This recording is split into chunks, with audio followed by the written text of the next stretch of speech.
All right, so you've turned to a high fat or a primal approach to heal your eczema, dermatitis, or psoriasis, to lose a little weight, to heal your gut, or just to get better overall health. The problem is you simply don't know which approach will work best for you as an individual. Okay, quick side note before we get into the video. You may be asking yourself, how do I even know if I need a fat-based diet to heal my eczema? If that's you, you might want to skip this video and go back to the phase 2 video. In my 3 phases workbook, phase 2 is where you test your biomarkers and your body will tell you exactly what diet it needs, either more of a high carb approach, a catabolic approach, or a high fat protein gut building approach. So you can find that at holistichealthactivation.com. I want to help you guys figure out which high fat approach is best for you to reach your goals, a carnivore approach or a keto approach. Stay tuned.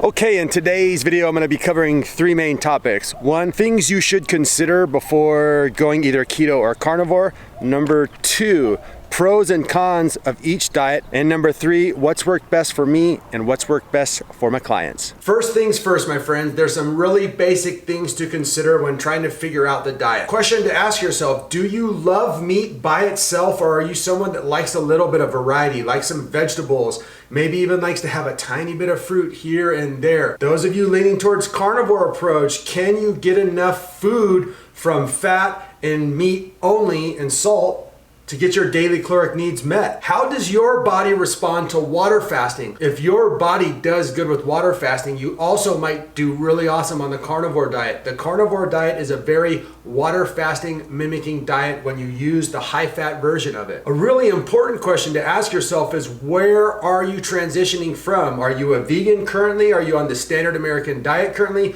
Or are you already eating sort of a high fat approach but need to be more organized? So know what your needs are first. The enjoyability factor. Guys, I made a video about this a couple weeks ago, and it's ultra important to enjoy your food. If you're not enjoying your food, it's not going to lead you to having a sustainable diet. And if you're trying to heal your body and your food tastes like crap, and you're just eating food that tastes like crap, and you're eating food that tastes like crap, pretty soon you're gonna give it up and go and eat a cheeseburger from McDonald's or a Happy Meal or something. Are you someone who likes a lot of plants? Do you like salads? Do you like the steamed veggies? Do you like to have a well-rounded meal with lots of variety in it? And that is a point that a lot of people get confused on, and a lot of people just have questions about. So if that's you, leave some comments down below. I'd love to interact with you guys. How does your body do with lectins, anti-nutrients, and fiber? If your body does great, a keto approach might be better. And if your body doesn't do good with plant foods, the obvious choice would be carnivore. Hey, if you're looking to get a hold of me to become one of my private clients, to have me lead you through the process of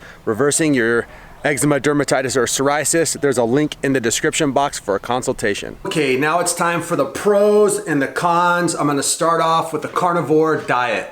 It's easy as hell. It's so simple, it's so minimal. You can go and grab a bunch of meat, a bunch of fats, and a bunch of salt and be done. Super easy, super minimal, super easy. The carnivore diet can definitely lead to cravings. If you are not getting enough calories, or if you're someone who just has a sweet tooth and you're not getting that sweet taste at the end of the day, it can lead to big major cravings, and it can be very challenging for some people to break those cravings.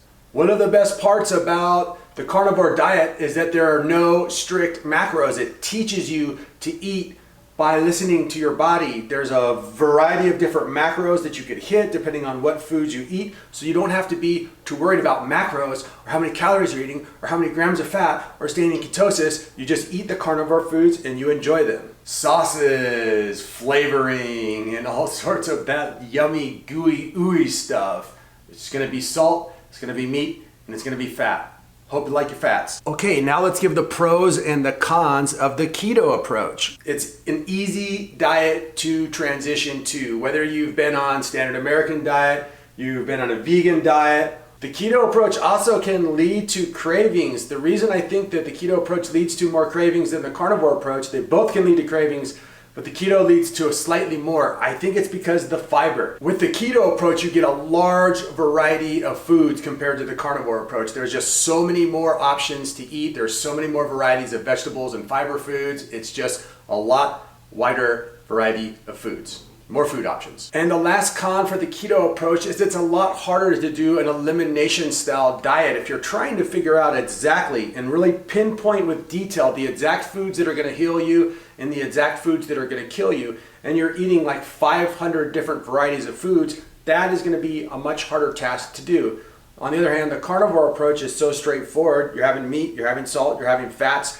The variety is not there, so the control factor is there, and it makes it a lot easier to do the elimination style of processing. Hey guys, if you like this content, considering giving it a thumbs up or subscribing. Much love. Okay, so when I transitioned from a high carb, low fat vegan approach, I went keto first. Reason being, I thought that due to the fact that if I went straight carnivore, I was eating a plant-based diet and then eating no plants at all. I thought that would be a harder transition, so I went keto first.